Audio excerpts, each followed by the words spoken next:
Hello, my dear friends. I welcome all of you to Vishnu classes. Today, we will discuss about educational philosophy and relation between philosophy and education, जो कि हमारा unit second का first part है philosophy का। तो सबसे पहले अगर हम देखें तो फिलॉसफी होती क्या है ये जानना बहुत ज़्यादा ज़रूरी है। तो फिलॉसफी जो है वो दो वर्ड से मिलके बनी है, फिलो प्लस सोफिया। तो सबसे पहले अगर हम देखें तो ग्रीक वर्ड है फिलोस एंड सोफिया, जिससे जो है फिलॉसफी बनी है। फिलोस का मीन्स है लव और सोफिया का मतलब है विजडम। मीन्स कि लव ऑफ विजडम को फिलॉसफी बोलते हैं। वैसे अगर हम देखें कि फिलॉसफी का मतलब, तो फिलोसफर्स आपने देखा होगा कि डिफरेंट डिफरेंट फिलोसफर्स होते हैं, उनकी अपनी अपनी जो है राय होती है, उनके अपने अपने आइडियाज होते हैं। जैसे आइडियलिज्म है, रियलिज्म है, नेचुरलिज्म है, जो कि आप आगे वाले जो है इसी यूनिट के अगले पार्ट में आप करोगे। तो इसीलिए फिलॉसफी होता ही क्या है कि जो हमारे आइडियाज हैं, और हर एक के जो जैसे अपने अपने आइडियाज होते हैं, तो हर एक की अपनी अपनी जो है फिलॉसफी भी होती है। और अगर हम फैक्चर के अकॉर्डिंगली देखें तो फिलॉसफी क्या है? Science of knowledge. ठीक है, जो नॉलेज है उसकी ही साइंस को हम फिलॉसफी बोलते हैं। तो डिफरेंट डिफरेंट जैसे फिलोसफर्स हैं, उनके अकॉर्डिंगली डिफरेंट डिफरेंट फिलॉसफी है। फिर उसके बाद अगर हम देखें, जो कि आप बहुत ही इंपॉर्टेंट है और आपने करना है, आपको मेन आएगा सबसे पहले कि फिलॉसफी जो है वो क्या है, एजुकेशन क्या है, और एजुकेशन और फिलॉसफी के बीच में डिफरेंस क्या है, रिलेशनशिप सॉरी क्या है। तो मेन अगर हम देखें तो इसमें तीन रिलेशन हैं। कैसे? सबसे पहले अगर हम देखें तो फिलॉसफी और एजुकेशन जो है वो इंटर रिलेटेड है। कैसे? अगर एजुकेशन है, एजुकेशन से क्या होते हैं, हम अवेयर होते हैं, उसी से आगे जो है फिलॉसफी बनती है। फिर उसके बाद है कि जो फिलॉसफी है ना वो एजुकेशन पे डिपेंडेंट है। कैसे? जैसे हमारी एजुकेशन होगी वैसे ही हमारी फिलॉसफी होगी। ठीक है, फिर उसके बाद अगर हम देखें तो एजुकेशन, जैसे फिलॉसफी एजुकेशन पे डिपेंडेंट है, वैसे एजुकेशन भी जो है वो फिलॉसफी पे डिपेंडेंट है। जैसे ये जिस राइटर की जो फिलॉसफी होती है वो एजुकेशन में पढ़ाई जाती है। जैसे महात्मा गांधी जी की ये फिलॉसफी थी, डिफरेंट डिफरेंट जो है राइटर्स ये बोलते थे। तो उसी तरीके से मेन अगर हम देखें तो इसके तीन मेन रिलेशनशिप्स हैं। वो क्या क्या हैं? पहला कि एजुकेशन और फिलॉसफी एक दूसरे से क्या है, इंटर रिलेटेड है, इंटरलिंक्ड है। दूसरा है फिलॉसफी जो है वो एजुकेशन पे डिपेंडेंट है। तीसरा अगर हम देखें, जैसे फिलॉसफी एजुकेशन पे डिपेंडेंट है वैसे ही एजुकेशन भी फिलॉसफी पे डिपेंडेंट है। तो सबसे पहले जो मैंने आपको बताया कि both philosophy and education are inter related. अब ये है क्या? अगर हम देखें तो फिलॉसफी क्या है? थ्योरी है, किसकी? एजुकेशन की ही। ठीक है, तो इसीलिए अगर फिलॉसफी एक थ्योरी है तो एजुकेशन उसकी प्रैक्टिस है। थ्योरी होगी तभी प्रैक्टिस आगे से आगे हम करेंगे, है ना। तो इसीलिए एजुकेशन और फिलॉसफी जो है वो एक दूसरे से क्या है, इंटर रिलेटेड है। फिर उसके बाद हम बात करते हैं कि फिलॉसफी जो है, फिलॉसफी डिपेंड करती है एजुकेशन पे। अब उसमें जो है डिफरेंट डिफरेंट है, क्योंकि एजुकेशन एक बेस है। एजुकेशन से ही जो है डिफरेंट डिफरेंट फिलॉसफी आगे से आगे प्रोवाइड की जाती है। अगर आप देखो कि अनएजुकेटेड पर्सन जो है वो सोच भी नहीं सकता सिस्टमैटिकली, एजुकेटेड पर्सन ही सोच सकता है। तो इसीलिए एजुकेशन एक बेस है फिलॉसफी का। फिर उसके बाद अगर हम देखें तो एजुकेशन क्या है, ट्रांसमीटर है। वो ट्रांसमिट करती है, किसको ट्रांसमिट करती है, हमें क्या प्रदान करती है, नॉलेज।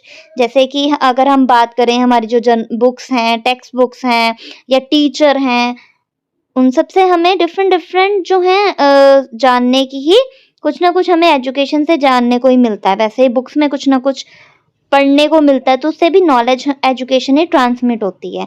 तो इसीलिए एजुकेशन जो है वो फिलॉसफी का ही पार्ट है, जो कि आगे से आगे जो है ट्रांसमिट करता है फिलॉसफी। तो इसीलिए एजुकेशन एक ट्रांसमीटर है। फिर उसके बाद देखें तो एजुकेशन एक फॉर्म गिवर भी है। कैसे फॉर्म देता है कि जो कुछ भी एक्शंस हमारी सोसाइटी में हो रहे होते हैं उससे जो है हमें अवेयर करवाता है। फिर उसके बाद अगर हम देखें तो एजुकेशन प्रोड्यूसर भी है। अब एजुकेशन जो है वो प्रोड्यूसर कैसे है, ये हमें जो है एक्चुअल जो है, जैसे हम कहते हैं कि actual learning actual working conditions के अकॉर्डिंगली काम करना सिखाता है। बर्थ से लेके नई फिलॉसफी क्या क्या है, क्या चल रहा था, अब क्या चल रहा है, पहले क्या चल रहा था, है ना, तो उससे अब क्या हो सकता है। जैसे हम कहते हैं ना कि हम हिस्ट्री पढ़ते हैं, हिस्ट्री के बाद जो है हिस्ट्री से हमें क्या मिलता है कि पहले ये सब चल रहा था, अब जो है उसमें उन्होंने ये किया, तो हम जो है आगे आगे ये ऐड कर सकते हैं, है ना। तो वो इसी तरीके से क्या है, एजुकेशन एक प्रोड्यूसर है बर्थ टू न्यू फिलॉसफी, क्योंकि ये क्या करता है, बर्थ देता है नई फिलॉसफीज को, ठीक है, नई नई फिलॉसफी बनाता है। फिर उसके बाद अगर हम देखें तो एजुकेशन एक टेस्टर भी है, टेस्ट करता है क्या हो रहा है, क्या नहीं हो रहा, क्या होना चाहिए, है ना, तो उसके अकॉर्डिंगली फिलॉसफी बनाता है। फिर उसके बाद अगर हम देखें तो एजुकेशन एक डायनामिक साइड है। कैसे डायनामिक साइड है कि फिलॉसफी जो है उसके अकॉर्डिंगली जो है ये चेंज होता रहता है ना। जैसे अगर हम कहें कि एजुकेशन जो है, हमारा फिलॉसफी क्या है, हमारा एम ऑफ लाइफ क्या है, हमें क्या करना है, हमारा मेन एम क्या है, हमें क्या क्या करना है, तो वो सब एक तरह से इसके डिफरेंट डिफरेंट साइड्स होती हैं।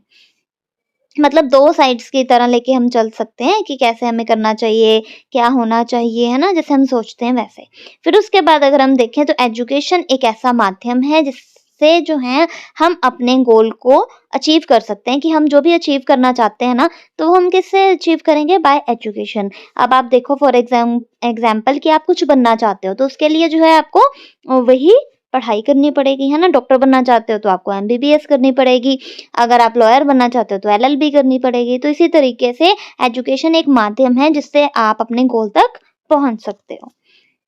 फिर उसके बाद जो है फिलॉसफी का क्या जो है एजुकेशन के साथ रिलेशनशिप है, अगर हम देखें तो सबसे पहले एजुकेशन जो है वो डिपेंड है फिलॉसफी पे। जैसे मैंने अभी आपको बताया कि पहले मैंने बात करी कि एजुकेशन और फिलॉसफी दोनों एक दूसरे से इंटरलिंक्ड है, फिर मैंने बात करी कि फिलॉसफी जो है वो डिपेंड करती है एजुकेशन पे, और अब हम बात करेंगे कि एजुकेशन भी फिलॉसफी पे डिपेंड है, ठीक है। मतलब हमें एक रिलेशनशिप शो करना था कि फिलॉसफी और एजुकेशन एक दूसरे के साथ इंटरलिंक्ड है, तो इसीलिए सबसे पहले हमने क्या किया है कि फिलॉसफी और एजुकेशन इंटरलिंक्ड है, फिर हमने किया है कि फिलॉसफी जो है एजुकेशन पे डिपेंडेंट है, और अब हम कर रहे हैं कि एजुकेशन जो है वो फिलॉसफी पे डिपेंडेंट है। अब आप देखो कि education is unthinkable without philosophy. बिना फिलॉसफी के हम एजुकेट भी नहीं हो सकते, है ना, थिंक भी नहीं कर सकते ज़्यादा। डिफरेंट डिफरेंट फिलोसफर्स होते हैं जो कि अपनी क्रिएटिविटी से, अपने डाइवर्स व्यू से, डिफरेंट डिफरेंट आइडिया से जो है नई नई फिलॉसफी से हमें अवेयर करते हैं, हमें एजुकेट करते हैं, है ना। तो इसी तरीके से अगर एजुकेशन नहीं होगी तो एजुकेशन भी अनथिंकेबल है, किसके बिना, फिलॉसफी के बिना। अगर फिलॉसफी नहीं होगी तो एजुकेशन नहीं है, एजुकेशन नहीं है तो फिलॉसफी भी नहीं है। फिर उसके बाद अगर हम देखें तो फिलॉसफी जो है हमारी रियल डेस्टिनेशन बताती है कि मेन हमारा मेन एम क्या है, क्या थ्योरी होनी चाहिए, क्या प्रैक्टिस होनी चाहिए, है ना। तो ये जो है एक जनरेशन से दूसरी जनरेशन तक पहुंचाने का एक रास्ता भी है, और हमें जो है एक रियल डेस्टिनेशन जो हमारी है उस तक पहुंचाता है। फिर उसके बाद अगर हम देखें तो फिलॉसफी की मेन 3 ब्रांचेस हैं, कौन कौन सी, आप वैसे लिख देना कि 3 ब्रांचेस है, चाहे सिर्फ नाम लिख देना अगर ज़्यादा ना समझ आए थोड़ा, लेकिन फिर भी वैसे इजी है, कईयों को डिफिकल्ट लगता है। इसकी 3 ब्रांचेस है, मैं आपको समझा देती हूँ कौन कौन सी हैं, मेटाफिजिक्स, एपिस्टेमोलॉजी और एक्सियोलॉजी। अब मेटाफिजिक्स क्या होता है कि एजुकेशन का मेन एम क्या है, उसे हम मेटाफिजिक्स बोलते हैं। फिर उसके बाद अगर हम देखें तो एपिस्टेमोलॉजी, एपिस्टेमोलॉजी क्या है कि मेथड्स क्या क्या हैं टीचिंग के। और एक्सियोलॉजी देखें तो करिकुलम जो हमारी वैल्यूज़ होती हैं उसको हम एक्सियोलॉजी बोलते हैं।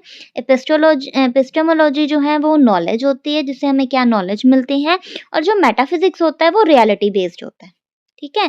तो मेन अगर हम देखें तो मेटाफिजिक्स की जब बात करते हैं तो वो रियलिटी बेस्ड होता है, मतलब कि मेन रियलिटी क्या है, एपिस्टेमोलॉजी की इससे हमें क्या नॉलेज मिलेगी, और एक्सियोलॉजी जो है वो वैल्यूज़ होती हैं कि हमें इस चीज़ से क्या क्या वैल्यू मिलेगी।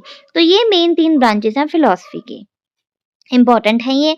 फिर उसके बाद अगर हम देखें तो बहुत सारे फिलोसफर्स जो हैं वो ग्रेट एजुकेटर्स भी हैं, और जो ग्रेट एजुकेटर्स हैं वो ग्रेट फिलोसफर्स भी हैं। जैसे डिफरेंट डिफरेंट फिलोसफर्स हैं, हम कह सकते हैं लॉक हो गया, रूसो हो गया, राधा कृष्णन जी हो गए, गांधी हो गए, है ना। तो जो ग्रेट एजुकेटर्स हैं वो ग्रेट फिलोसफर्स भी हैं, जो ग्रेट फिलोसफर्स हैं वो ग्रेट एजुकेटर्स भी हैं। फिर उसके बाद अगर हम लास्ट देखें तो philosophy determines various aspects. Philosophy से जो है हमें एजुकेशन के डिफरेंट डिफरेंट एस्पेक्ट्स पता चलते हैं कि क्या फिलॉसफिकल बेस होना चाहिए, है ना, कि aim, curriculum, method, text book, discipline, teacher, ये सब पे जो है इससे फिलॉसफी के बारे में हमें पता चलता है। तो इसीलिए फिलॉसफी जो है वो एजुकेशन के डिफरेंट डिफरेंट एस्पेक्ट्स को हमें बताता है। तो ये रिलेशनशिप है। सबसे पहले अगर हम देखें तो फिलॉसफी एंड एजुकेशन के बीच में बहुत इंपॉर्टेंट रिलेशनशिप है। ये दोनों एक दूसरे से इंटरलिंक्ड हैं। फिलॉसफी डिपेंड करता है एजुकेशन पे, एजुकेशन डिपेंड करता है फिलॉसफी पे। अगर एजुकेशन है तो फिलॉसफी है तो एजुकेशन है, और ये दोनों आपस में इंटरलिंक्ड है। तो इसी वे से जो है आपने क्वेश्चन को अटेम्प्ट करना है। सो आज हमने जो है यूनिट सेकंड का फर्स्ट पार्ट किया है। So hope you like this. Please like, subscribe and share this channel for more and more videos. Thank you.